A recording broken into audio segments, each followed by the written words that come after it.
The White House has 54 Christmas trees. Are you kidding? Well, that's getting dangerously close to overdoing it. Welcome to Intellectual Frog Legs. You know, December's jam-packed with Christmas specials. You got Santa Claus and Jingle Bells and Rudolphs and chestnuts roasting and all that crap. Oh, I'm sorry, I'm just kidding. I love Christmas. But actually, other than a handful of classics, it's almost impossible to find one of these specials that actually at least mentions in passing what Christmas is all about. One exception is A Charlie Brown's Christmas, and they do just that. The glory of the Lord shall round about them, and they were sore afraid. And the angel said unto them, Fear not, for behold, I bring you tidings of great joy, which shall be to all people. For unto you is born this day in the city of David a Savior, which is Christ the Lord. Now, thanks to this heinous display of Christianity, they're part of an atheist lawsuit. Yes, the latest Christmas tradition, the annual atheist Christmas lawsuit. I don't know about you guys, but I'm sick of these Yuletide jackasses. You're a mean one, Mr. Grinch. But you know what's more dangerous is their revisionist history. And but first, the war's not on Christmas. That's just a battle. The war's against Christianity. Make no mistake. And they can all be traced back to a Supreme Court ruling in 1947 decided by an Associate Justice / KKK member, Hugo Black. He also ran for the Senate on an anti-Catholic platform. Oh, and he was a Democrat. Imagine that. Hugo. Anyway, but these guys pulled off the perfect crime because nobody knew it happened. Interviews with people who were adult age in 1947, at least in their 20s back then, they're in their 80s today, and none of these folks recall anything about this profoundly important Supreme Court case. Even archive searches of newspapers pull up almost nothing. But it was a perfect crime. Freedom of religion was hijacked. Nobody would miss it for years, and the effects would not be felt for over a half a century. And the American people had no idea they had been robbed so masterfully. Masterfully, man.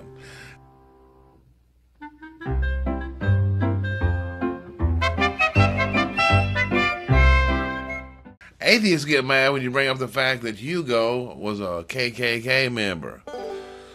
Well, go suck a pine cone. He was. Well, he was. You know, right there, you can see the disconnected logic of the atheist. Hugo's not the problem. But being in the KKK is not a problem. It's my reckless tattletelling.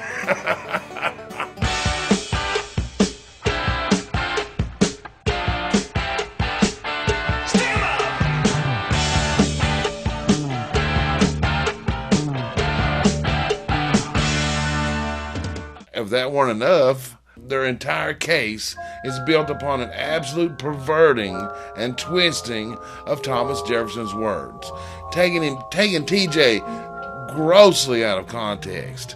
But that's why they always reference their cherry-picked phrase instead of the whole letter. You know, the wall of separation between church and state. Well, they quote that verbatim, but at the same time, they completely and criminally disregard the context. The fact is, Jefferson was replying to the Danbury Baptists. We'll have to get into that one day. But the bottom line is these guys have successfully twisted Thomas Jefferson around to suit their atheistic agendas. Merry, Merry Christmas, baby. Sure did treat me nice.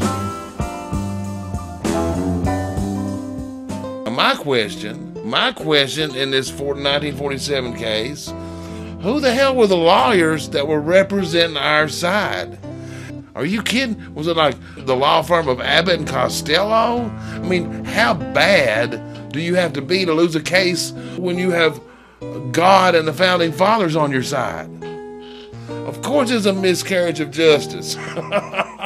See, here you go. Unlike modern day politicians, lawyers, and judges, and academia nuts, our founding fathers weren't bloviating windbags who were looking to line their own pockets.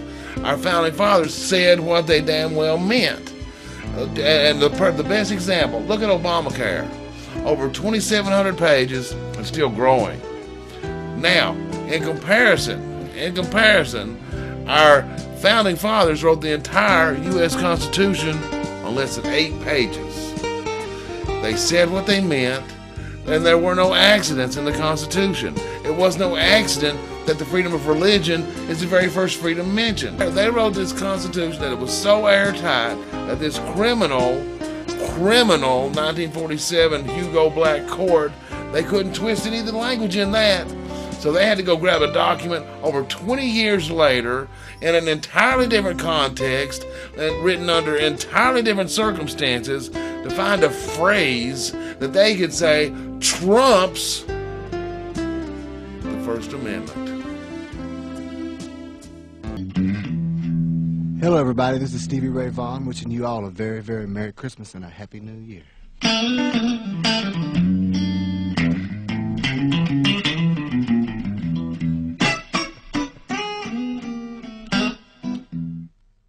Sleigh bells will ring, are you listening? In the lane, snow is glistening, a beautiful sight. We're happy tonight, walking in a winter wonderland. Gone away is the bluebird, here to stay. Here's a new bird who sings a love song as we go along, walking in a winter wonderland. Hey, in the meadow we can build a snowman and pretend that he is Reverend Brown. He'll say, are you married? We'll say, no, man. Oh, but you can do the job when you're in town. Later on, we'll conspire as we dream by the fire to face unafraid the plans that we've made, walking in a winter wonderland, walking in a winter wonderland. Yeah, we'll be walking in a winter wonderland. Oh yeah, walking in a winter wonderland. I still can't get over the White House having 54 Christmas trees. I wonder if they still have the communist dictator Yuletide ornament collection going. Remember they had an ornament of Chairman Mao. One last note on this First Amendment business. You know, the Founding Fathers only left one rule with regard to religion, and that's leave it alone. That's it. And that's what makes the secular lefty so mad. You know, it's not that they don't see it. They don't want to see it because they hate it. But freaks like California Fruit Bat, the federal judge William Shub, you know, these guys see crap that's not there. This guy says sex change therapy sessions are protected by the First Amendment, but not religion. It actually says religion. Yeah. And these freaks are supposed to be our best and brightest. Yikes. Oh, shnikes. Anyway, thank you guys so much for being here. I hope y'all have a safe Christmas holiday season. Toys for Tots is a cool organization to help out at Christmas time. Don't forget to stop by the website, intellectualfroglegs.com. Sign up for the spam-free newsletter. And hit the links and join me on Facebook and Twitter. Thank you for the PayPal donations. We dig those. And keep sharing the videos with your friends and neighbors. Merry Christmas, everybody. You too, you atheist jackasses.